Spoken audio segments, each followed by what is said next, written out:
happy Friday, Friday, from beautiful, snowy Cortina, Italy. You're here with me as I cover the Winter Olympics, my 6 Olympics that I've covered, and this place is special. Tucked away in the Dolomites, the gargantuan mountains.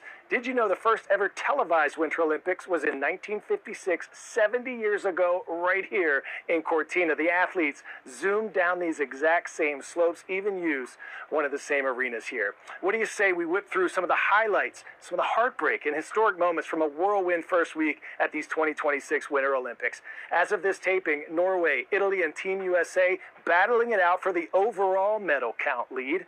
Ukrainian skeleton racer Vladislav Hereshkovich, who we told you about yesterday, has officially been disqualified due to his helmet, which depicts his fellow athletes who were killed in Russia's war in Ukraine. 21-year-old American speed skater Jordan Stolz the show, blazing his way into the history books, winning his first Olympic medal, a gold in the 1,000 meters, breaking an Olympic record older than him. And skier Breezy Johnson, who has already taken home a gold medal here, is bringing home a little more bling. Her boyfriend proposed at the finish area of the Super G. Congratulations, Breezy. And one pair of Team USA curlers are sharing more than a name. They're sharing a piece of history. Corey Teesey and Corey Dropkin not only won the United States' first ever medal in the mixed curling event, but Teesey also became the first American woman to win an Olympic curling medal. I had a chance to catch up with Corey and Corey, the dynamic duo behind the Olympic magic. Corey. Yes. Corey. Yes. Coy. This could get awkward. Yes, it could. So you're at practice, coach is yelling, Corey! Are you like both looking? Like, do you have a nickname? How's this work? Yeah, our coach goes by Boy Corey and Girl Corey. Really? Oh, yeah, absolutely, yeah. Otherwise, we're both looking. Yeah. Now, Corey, I know you're not done, but you're the first U.S. woman to ever get an Olympic medal in curling. Yeah. Let's go. Let's go. What does this mean to you? It's incredible. You know, that was brought to my attention that I had the possibility to do that here at our Olympic trials, and it's just surreal. And it's been a long time coming for USA curling and for women's curling in general. And I just hope that there's a lot of girls following behind me, and I hope that I can do whatever I can as a player and as a mentor to just inspire the next generation of girls to dream big and work hard and be on that podium. I went curling for the first time before I came here to Cortina. I played in the NFL. Thought it was pretty tough. This sport is no joke. Like, Corey, you look like Michael Jackson's Smooth Criminal. You're like 45 degrees to the ice, your core, your abs, your biceps. How many push-ups do you think you could do? I don't know, like 100. Oh, only 100, he says.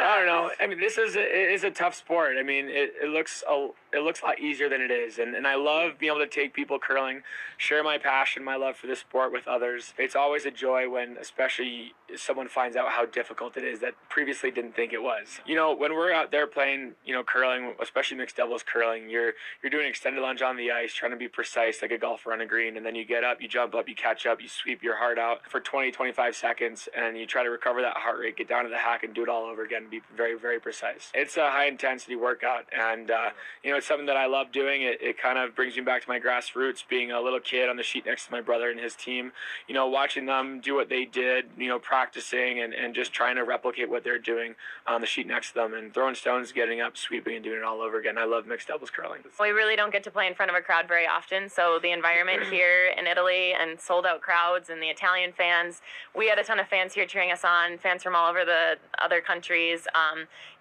It fuels us out there, it fires us up, especially this one, and curling needs more of that. It's really exciting. It is an exciting sport, and we just want to showcase that to people. Okay, well, girl Corey, show us your biceps. It's not as big as his. All right, before we get you to your other headlines today, I can't let this special date go by without a very cool on this day in history. February 13th, 1997, a massive trove of Lego bricks was lost at sea, spurring a phenomenon that persists to this day. A cargo ship headed for the United States was battered by rough seas off the coast of England, causing more than 60 shipping containers to fall overboard. One of them was packed to the brim with nearly 5 million Legos, and shortly after, beachgoers in southwest England noticed the peculiar pieces like washing ashore. And it's almost like the sea has a sense of humor. Many of the sets were nautical themed, including pieces like octopuses, life jackets, and scuba flippers.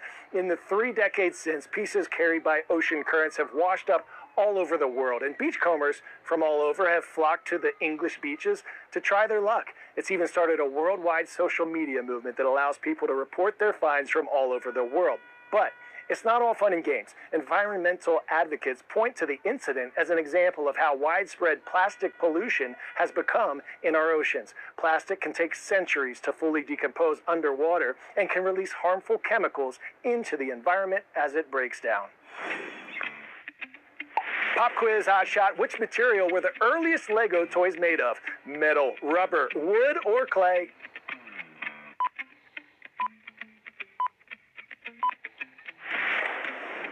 You're log on right if you said wood. Lego was founded in 1932 by a Danish carpenter. In 1942, a fire destroyed the wooden toy factory, and when rebuilding, the company modernized production and later began experimenting with plastic.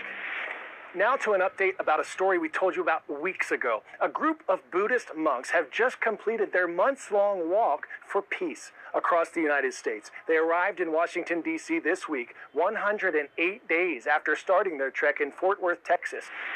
Let peace bloom and flourish among all of us throughout this nation and the world, so that this world can become the better place for all beings to live.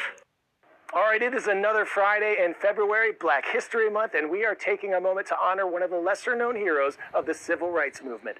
In today's Spotlight, it's incredible. When you call 911 today, you expect trained paramedics to arrive and start treatment right away, but that model did not always exist. In fact, in the late 1960s, one groundbreaking program in Pittsburgh helped build the blueprint for modern emergency medical services, and it was led largely by black paramedics at a time when all job opportunities were limited.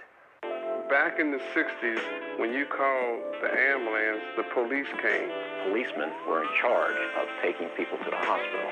And they would put the person on that little stretcher and throw them in the back of the paddy wagon, slam the door, and go as fast as they can. People were dying from this.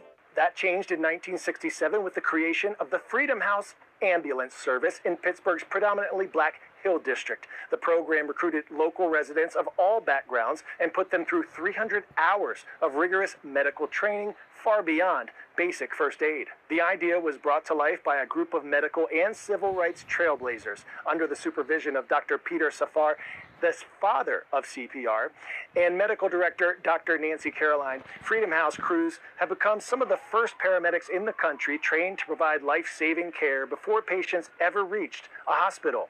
The service became known for high standards and fast response times, saving 200 lives in its first year according to data collected by Dr. Safar. The program's success drew national attention. In 1975, the U.S. Department of Transportation and the White House formed an interagency council on emergency medical services and chose Freedom House's training model as the foundation for its pilot curriculum. That framework helped shape the national standards that cities still use for EMS systems today. Freedom House proved that life-saving innovation can come from anywhere, and its impact is still riding along in ambulances across the country today.